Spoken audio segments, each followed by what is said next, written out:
Hey everybody, welcome to the Blue Collar Beer Gentleman. I'm Topher and I started this channel because I'm a fan of craft beer, but I'm also on a limited budget and I wanted to demonstrate it was possible to enjoy good quality beers without having to break the bank. On this channel I try to break through some of the elitism and demystify some of the nature surrounding craft beer by finding the best possible deals. And one of the deals that I found that was great was on Instagram. It was through a local retailer here in Vegas. If you're ever in North Las Vegas, check out Liquor Lineup on Losee Road. Through them, I was able to get this 16-ounce can for $3.67.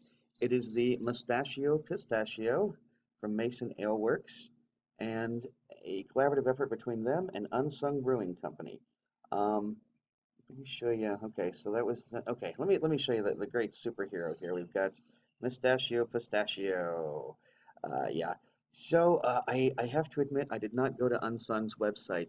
I did go to Mason Aleworks website because I am familiar with them. In fact, I've had 5 different beers from them with an average score of 3.4. They are out of North County, San Diego, and San Marcos specifically. Um, but anyway, so I went to their website, couldn't find anything there. Um, no listings on Beer Advocate whatsoever. I myself have had 0 friends check in on Untapped. Only 98 of us have checked in on Untapped so far, with a cumulative score of 3.57. So, I mean, less than 100 ratings, none on Beer Advocate. This is described as a sessionable Spumoni flavored stout. Now, I got to tell you, I've been doing so many IPAs. I am thrilled to have something other than an IPA. So when I saw that there was a stout in this collection, I went hip hip hooray. Um, now, what's kind of unique about this beer is, as I said, sessionable Spumoni flavored stout. Very rarely do I see the word sessionable or session attached to stout. But there you have it. Session usually means a lower ABV. Here's what's kind of unusual about this beer. This beer has a 5.5 ABV. Typically, American stouts come in between 5.0 and 7.0 ABV. In fact, if you get a session IPA, you should expect a top ABV of 5%, and IPAs come in between 5.5 and 7.5 on the ABV scale. This, as I said, is a 5.5.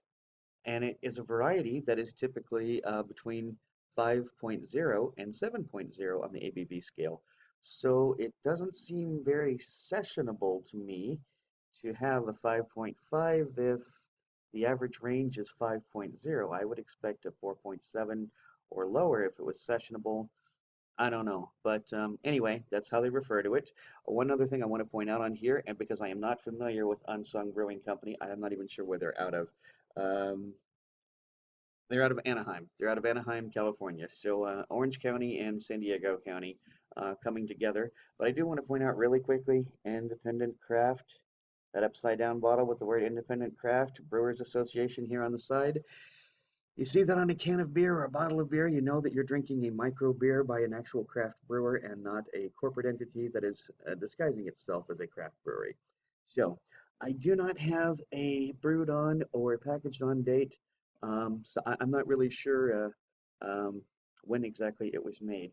It is described as a stout with pistachios, cocoa nibs, and strawberry added.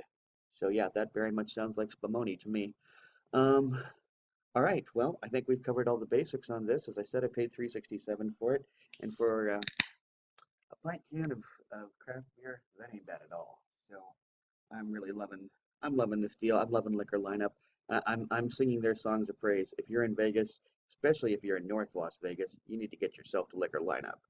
All right, I am going to be using my Porter Stout glass. As you see here, it looks a great deal like the pint glasses that you see in the breweries that beer is often served in. The distinction here is the rounded bottom and the fact that it does come in a bit and then flares out here on the sides.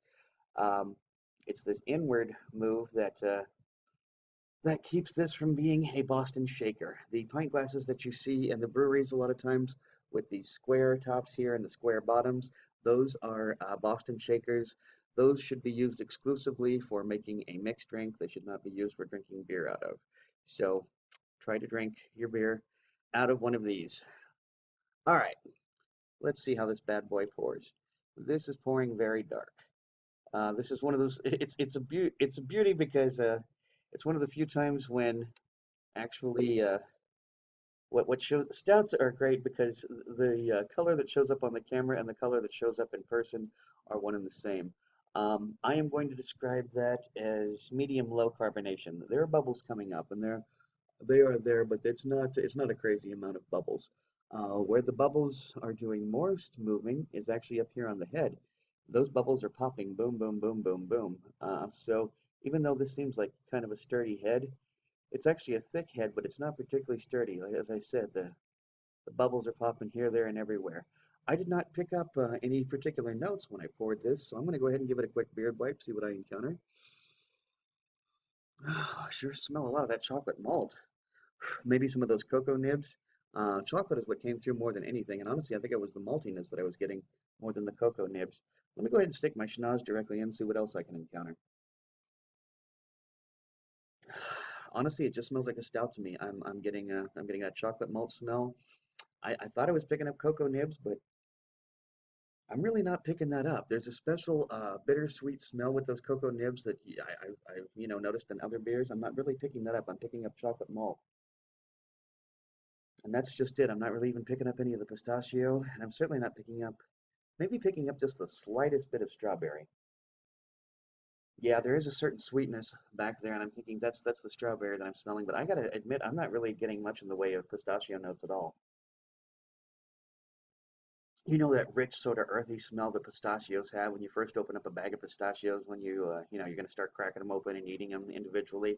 There's it's not necessarily woody, but it is very earthy. There's an earthy smell to pistachios. I'm not picking that up on this bouquet.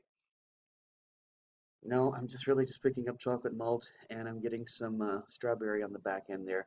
Well, hell, I'm 7 minutes into this and I haven't even started, so I'm gonna quit talking and start drinking. Cheers.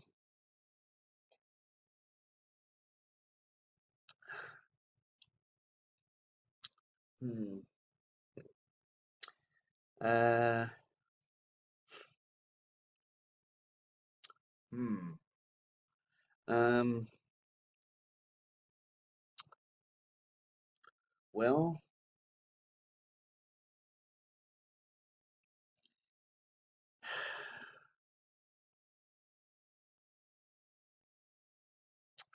okay, initial thoughts. I'm gonna describe that as probably a medium low mouthfeel, not a lot of spikiness to this. No real alcohol burn at a 5.5 ABV. That's not surprising if there's no alcohol burn. Um, I'm sorry that took me a second. I had to pull up some information. I wanted to double check and make sure that I was correct about what I had read. Yes, 98 of us on Untapped have given this beer a cumulative score of 3.57. Um, Frankly, I think they're being kind of generous.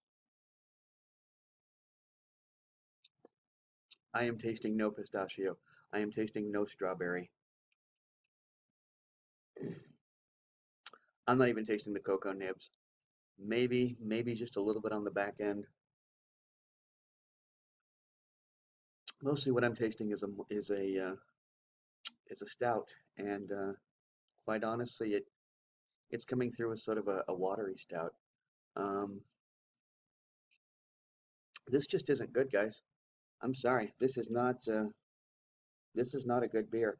And I've got to admit, I have not been overwhelmed with the beers that I've had from Mason Ale Works. They've grown very popular here in the valley, and I don't wish them any bad luck by any stretch of the imagination. I'm probably going to keep buying. Still attempting to give them a shot, but I am not crazy about this brewery. I am not. I am not impressed with almost anything that I've had from them, and this is certainly not an impressive beer by any stretch of the imagination. I've been trying to be as kind as I can be. The kindest thing I can say about this beer is that it tastes like a watery stout. That's it. Uh, I think 2.5 is plenty for this beer, and I'm including the extra 0.25 that it's going to get for coming in a can. I am not recommending this beer at all. No, no. And I used to be a huge fan of stouts. Lately, I've been getting more into porters and brown ales, been going more that route. The less rich but more hop forward brown ales. Uh, so, as somebody who used to describe stouts as his favorite variety, this is just not a good beer. It's just not. And as I said, I think 98 people giving it a cumulative score of 3.57. I think that's very generous. This is going to get a 2.5 from me, and I'm uh, I'm really sorry I can't give this beer any higher marks, but I got to be honest, and this is not a good beer. This is not even a good stout. It's a watery stout. Well, guys, sometimes you win, sometimes you lose. Sometimes you have a great beer, sometimes you don't. This was not a great beer. I'm not going to recommend it. There are other beers from Mason Ale Works you should give a try. In particular, I would say try their cash stout. Much, much better stout from them. Well, guys, if you like this video, please be sure to like, comment, and subscribe. And until next time, drink good beer and don't break the bank doing it. Cheers.